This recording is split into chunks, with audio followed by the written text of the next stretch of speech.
Bonjour mesdames et messieurs, merci de votre fidélité sur la télévision panafricaine. Vous nous captez partout en République démocratique du Congo et dans la diaspora congolaise.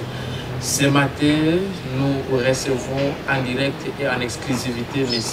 Guy Kibira, que je vous rappelle que c'est un analyste indépendant, un spécialiste également de la question régionale. M. Guy, bonjour et bienvenue. Bonjour à vous, monsieur le journaliste, et bonjour à tous les téléspectateurs qui nous suivent de partout dans le monde entier. Quelles nouvelles? Ça fait un moment, monsieur Guy. Bon, les nouvelles sont bonnes en général, mais pour un Congolais sur un territoire à trouble comme la province du Nord Kivu, en état de siège, avec l'activisme accru du mouvement terroriste qui fait une pression sur le terrain et essaie de conquérir des espaces où il y a des gisements miniers. Ça ne peut que nous inquiéter parce que plus ils occupent des espaces où il y a des gisements miniers, plus ils obtiennent les moyens de nous faire davantage la guerre. Donc ils ont maintenant la possibilité de financer la guerre qu'ils nous imposent. Et pour moi, c'est quand même inquiétant comme actualité. Oui. On en parlera, il faut les signaler tout au long de cet entretien. Mais on commence par cette nouvelle. Il faut rappeler que le président Tshisekedi s'est entretenu avec son homologue ougandais, Yoweri Museveni. Il faut rappeler que la question sécuritaire, diplomatique, notamment l'intensification des combats dans l'est du Congo entre l'armée congolaise et les rebelles du M23, les opérations Shuja entre les FARDC et l'UPDF, donc l'armée ougandaise, étaient également au cœur de cet entretien. Tshisekedi toujours à la recherche de la paix dans l'est du Congo. Comment avez-vous trouvé cette visite, cet entretien, cette visite du président Tshisekedi à Muganda, M. Guy? Bon, vous savez que la situation sécuritaire dans la région du Grand Lac inquiète vraisemblablement tous les pays, mais au plus haut niveau, c'est le pays victime. Victime en termes de la localisation du champ de bataille. L'instabilité dans la région du Grand Lac est telle que les affrontements se font sur le sol congolais. Il n'y en a pas au Ouganda, il n'y en a pas au Rwanda, il n'y en a pas partout ailleurs dans les autres pays membres de la région. Et que donc, c'est celui-là qui est en effet victime, qui a le devoir de prendre toujours le devant en beau diplomate. Il est conscient que c'est lui qui paraît être la cible, puisque la proie de tous ceux-là qui nous attaquent directement et indirectement. Il faille alors qu'il puisse jouer une diplomatie en amont, approchant ces acteurs à cette crise, puisque vous venez de citer l'Ouganda. Rappelez-vous que quand même la situation avec l'Ouganda est vraiment paradoxale. Comment pouvez-vous comprendre que dans la partie nord de la province du Nord Kivu, pour ne citer que ça, l'armée ougandaise soutient les FARDC. Et ils ont des opérations dans les opérations, les attaques contre les ADF. Ouais. Mais la même force loyaliste ougandaise dans la partie sud se joint à la force rwandaise pour soutenir le mouvement terroriste M23. Mais le gouvernement congolais n'a jamais reconnu cela. Non, mais personne ne peut faire fi à cette situation, puisque vous savez que, moi je l'ai toujours dit, nous avons des dirigeants, ils sont nos élus. Pour ceux qui sont élus, ils représentent le peuple et ne remplacent pas le peuple. Vous comprenez? Ça veut dire que le peuple, la population qui est le souverain premier, il est sur le terrain, il voit tout ce qui se passe et il renseigne, n'est-ce pas? attention, il y a des systèmes d'alerte précoce ou des systèmes, je voulais même dire les systèmes d'alerte permanents qui sont là. Ne vous en faites pas, parmi les populations qui restent sous le territoire, dans les territoires sous contrôle du M23, tous ne sont pas d'accord avec eux, mais ils sont dans la contrainte de vivre avec eux. Et lorsqu'ils voient des choses qui ne vont pas, ils partagent avec des acteurs clés, notamment des analystes que nous sommes. Nous savons que de ce côté, ce n'est pas un secret, ils sont là. Ils sont là. Peut-être que ce n'est pas dit encore officiellement, mais dans les faits, il faut reconnaître qu'ils sont là. Et donc, de ce côté, je dis, il y a l'ambiguïté qu'il faut lever. Et moi, je salue le fait que le chef de l'État ait pris le courage d'approcher son homologue ougandais pour parler avec lui, en fait, sur cette question, parce que je peux vous le dire aussi du côté de la jeunesse, et vous êtes peut-être informé que je crois du 22 au 23 du mois en cours, octobre, nous avons fait une réunion qui a réuni un forum qui a réuni les jeunes de l'espace East Africa Community, y compris les jeunes ougandais, qui ont même fait la visite des cimetières génocostes et qui ont été indignés, qui ont été révoltés et qui ont qualifié d'insensé cette crise et la guerre qui se passe sur le territoire congolais. Et ça, ce sont des jeunes de l'espace East Africa Community qui le disent. Ça ne vient pas de moi. Vous avez même des témoignages de ces jeunes qui parlent de manière libre. Et l'Ouganda a été représenté. C'est pour vous dire que c'est une bonne chose si les chefs de l'État approchent les pays qui sont impliqués d'une manière ou d'une autre, dans un sens comme dans un autre, pour s'assurer du soutien ou de la cessation de soutenir les mouvements terroristes ou les mouvements rebelles. Pourquoi? Parce que ce qui se passe aujourd'hui chez nous, eh bien, dans les jours à venir, dans les années à venir, les rapports peuvent changer. Et les Ougandais auront besoin du soutien du Rwanda. Le Rwanda, tout comme même d'ailleurs par le passé, a eu besoin du soutien du Zaïre à l'époque pour se stabiliser par le passé. Aujourd'hui, c'est aberrant, c'est vraiment une aberration que ce soit un régime rwandais qui pourtant connaît que dans le passé les Zaïre, alors actuellement le Congo, a eu à soutenir ce pays. Est-ce que pensez-vous, M. Guy, que cette visite pourra produire ici, et surtout qu'il faut que je répète cette phrase qu'a prononcée le président Tshisekedi, lui qui a dit, je cite, « Je repars avec l'espoir que tout ce que nous nous sommes dit va se concrétiser », a déclaré le président Tshisekedi.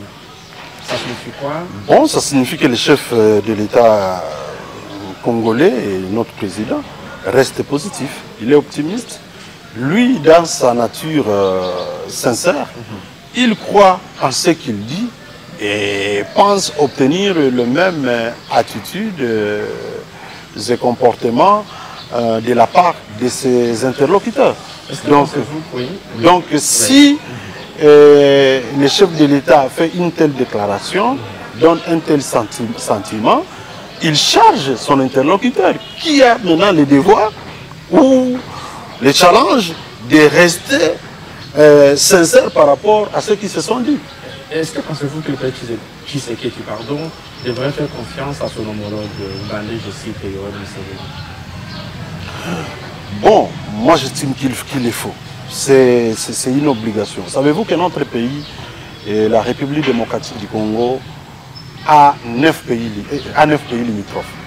Et que la vocation entre les peuples de ces différents pays, c'est une vocation de vivre ensemble.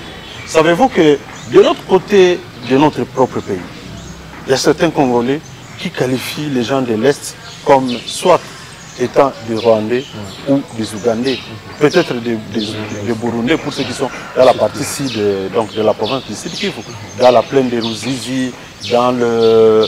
Même dans Bukavu. Bukavu et Tchangougou, c'est 1 mètre. Donc, toute la partie jusqu'au niveau d'Ouvira, on a tendance d'assimiler les Congolais aux Burundais. Il n'est pas exclu qu'il y ait des gens de ces côtés, de l'Est du pays, qui pensent que un Congolais de Kinshasa peut être assimilé également à un Brazzavillois. Il n'est pas exclu qu'il soit assimilé aux Angolais, puisqu'ils sont voisins. Et donc, c'est comme ça que la situation géographique de notre pays nous exige de collaborer avec les autres. Déjà, là, je parle du niveau vraiment supérieur du pays. Le chef de l'État doit rester diplomatique. Il doit parler avec les autres pays et s'assurer de leur soutien. Puisque notre pays ne peut pas quand même faire la guerre au même moment à 9 pays limitrophes. Cette question, M. Guy, la question de l'Est persiste. Déjà, on est presque dans la 3e année qu'il y a eu résurgence du M23. On sait qu'il y a plusieurs efforts qui sont fournis sur tous les plans, que ce soit sur le plan régional et international.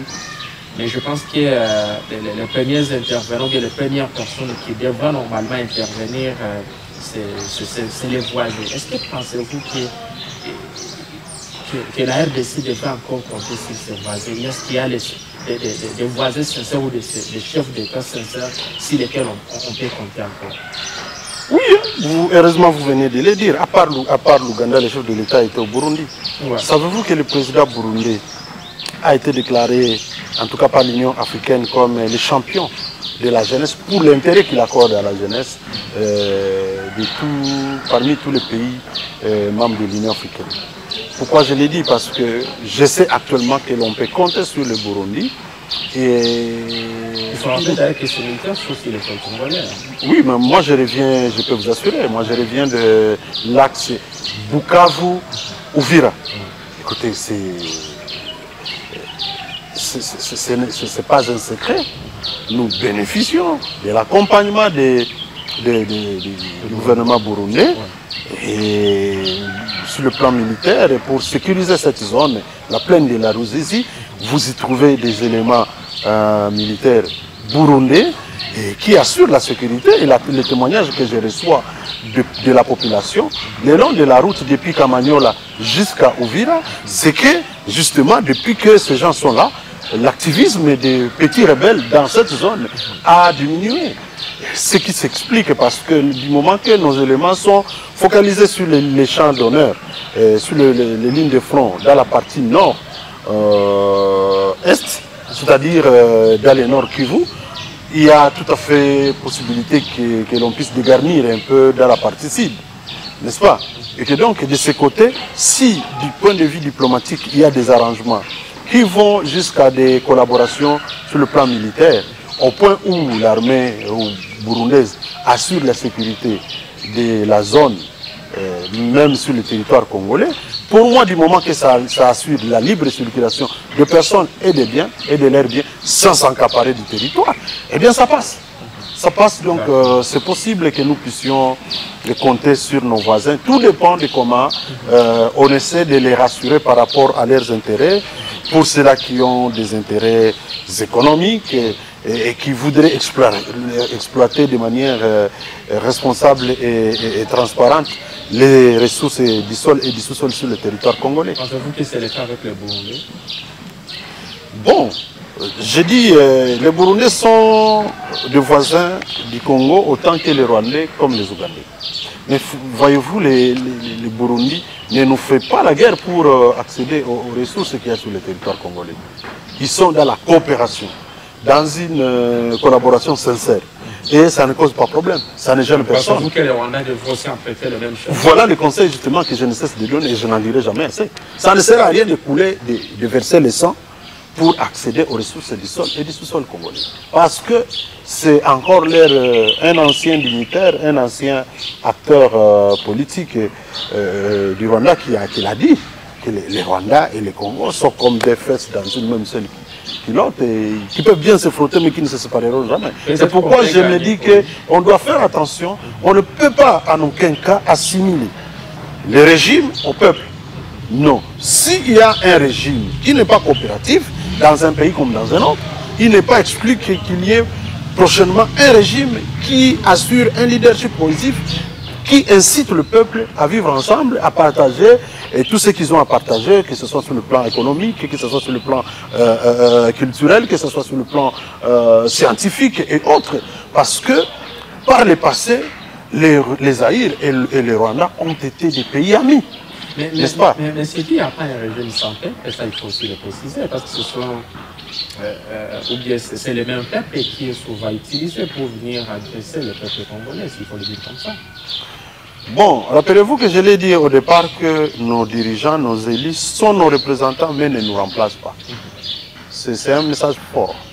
Le peuple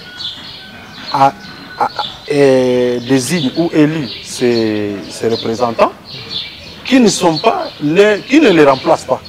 Il ne faut que les représenter. Si vous passez au référendum au Rwanda, vous les interrogez s'ils veulent ou pas qu'il y ait la guerre entre les Rwandais et les Congo. Je vous dis, j'ai paru qu'ils diront qu'ils n'ont pas besoin de cette guerre. Les indicateurs sont clairs. Quand même lorsque les frontières sont déclarées fermées entre les Rwandais et la RDC, eh bien, on n'arrive pas à persuader le peuple. Les mamans maraîchères, les jeunes gens qui ont des petites affaires de part et d'autre, vous les voyez, ce sont des Congolais, ils passent déjà à 4 heures, se réveillent, ils cherchent par tous les moyens pour arriver à Gisenyi, et vice-versa, ceux de Gisenyi cherchent à venir à Goma. Vous voyez toutes les femmes qui passent ici à Goma, faisant l'échange entre les habits usés contre peut-être pommes de terre, peut-être du poisson, peut-être de la viande, sous forme de troc. C'est une situation de fête. Personne ne peut le nier. Les Rwandais qui viennent vendre par troc, soit du pomme de terre, soit de la pomme de terre, soit de la viande, soit encore des carottes et autres, ou du poisson, et en échange des habits usés. Ce n'est pas un secret. Voilà pourquoi je dis que nous avons, la population a la vocation de vivre ensemble et de faire des échanges, et les dirigeants devraient tenir compte de cette profonde aspiration du peuple. D'accord. Mesdames et messieurs, vous nous regardez sur la télévision panafricaine. Merci de votre fidélité. Alors, messieurs, on va finir notre entretien par cette question parce qu'elle est toujours d'actualité aussi. C'est lié toujours à la sécurité.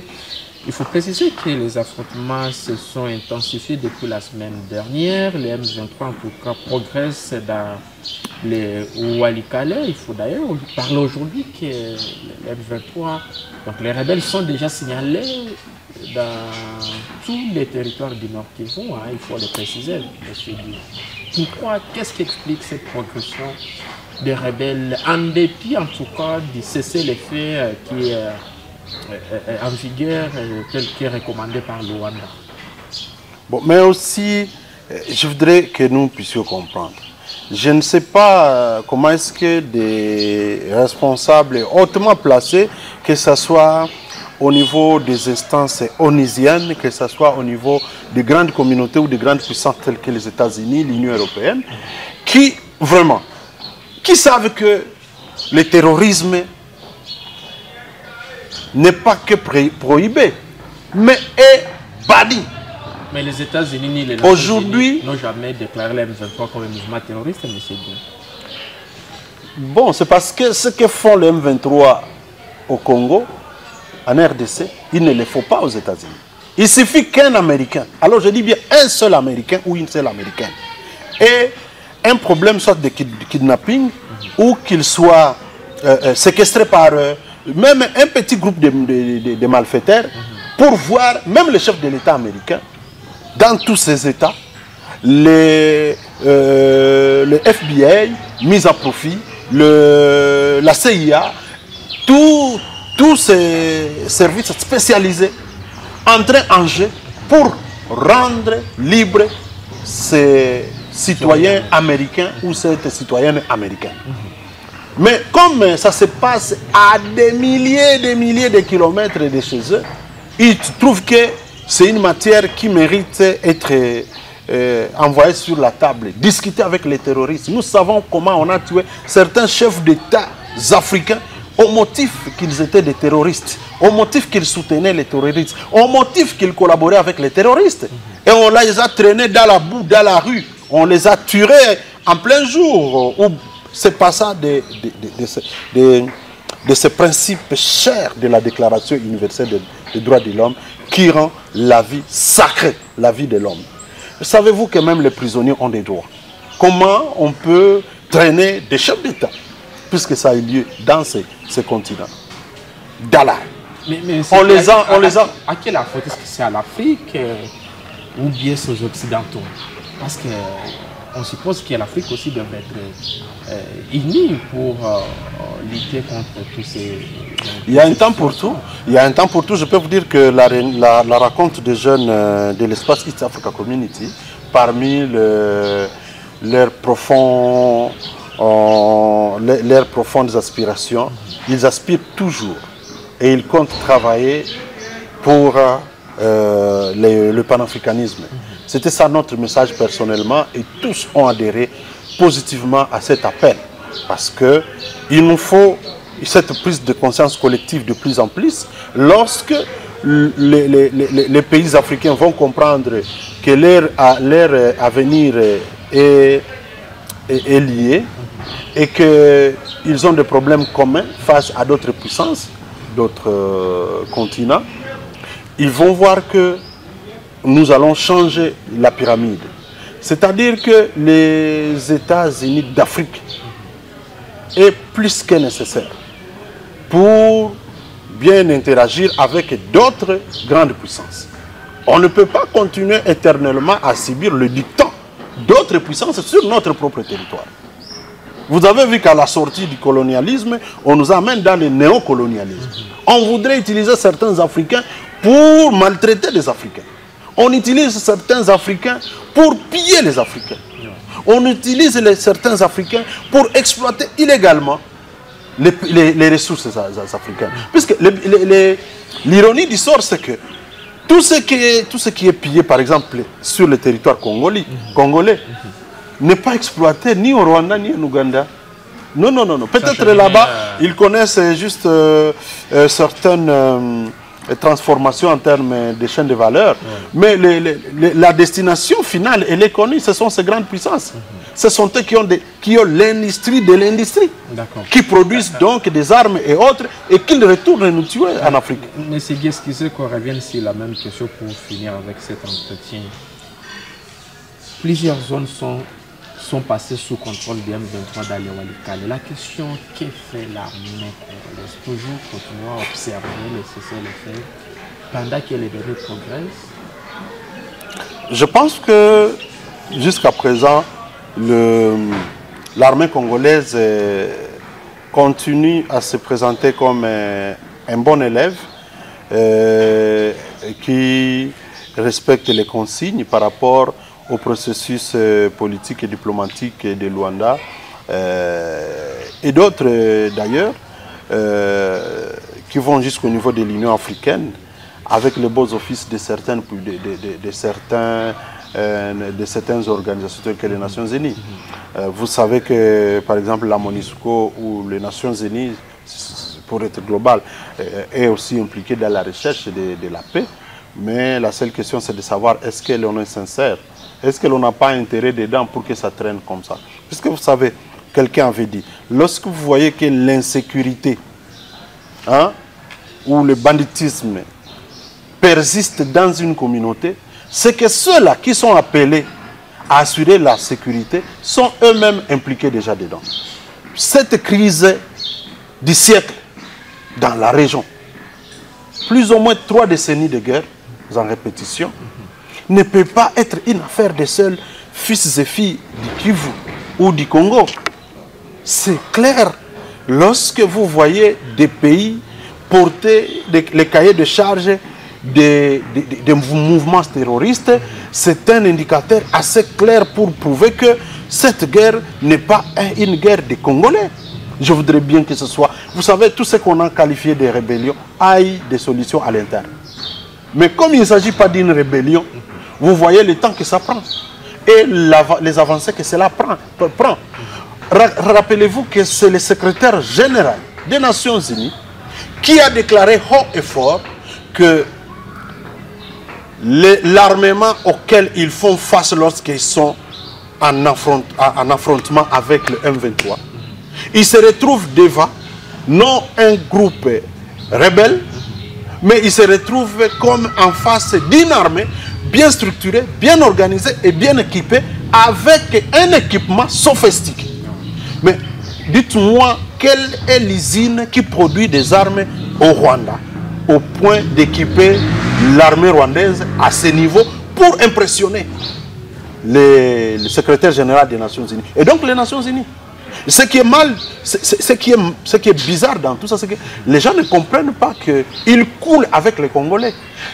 Prenons les Nations Unies, qui sont en appui, entre guillemets, à la RDC, n'est-ce pas? Partenaire du gouvernement congolais. Lorsque on dit que la brigade onusienne n'arrive pas à défaire ou à soutenir les FARDC pour défaire les mouvements terroristes ou rebelles, mais à qui appartient l'échec? Ce n'est pas qu'aux Congolais. Nous acceptons que nous avons notre part de responsabilité, mais les Nations Unies échouent.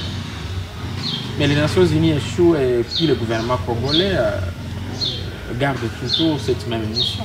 Mais le gouvernement congolais est victime d'un complot odieux, un complot international. Mais on est un pays souverain, monsieur. Justement, c'est ce qui met en nid. C'est là. Comment vous pouvez imaginer qu'on demande à un pays souverain de se mettre sur la table pour discuter avec un mouvement terroriste? Encore que le terrorisme est banni sur le territoire mondial, mais qui est supporté en République démocratique du Congo. Eh bien, il faut bien voir, quand quelqu'un dit « suivez mes lèvres ». Lorsqu'on parle de cette crise dans la région, il faut faire attention avec tout cela qui appelle à la négociation avec un mouvement terroriste. Il faut faire attention avec ces gens. D'accord. On finit par ce communiqué qui fait polémique. Je vais ramasser quelques mots qui suscitent en tout cas des réactions. Un communiqué rendu public hier soir par l'armée congolaise. Les rebelles du M23 soutenus par l'armée rwandaise ont avancé dans la région de Walikale en violation, comme je l'ai dit, du cessez-le-feu en vigueur. L'armée congolaise a confirmé avoir informé sa hiérarchie de cette violation et attend des instructions pour attaquer des rebelles.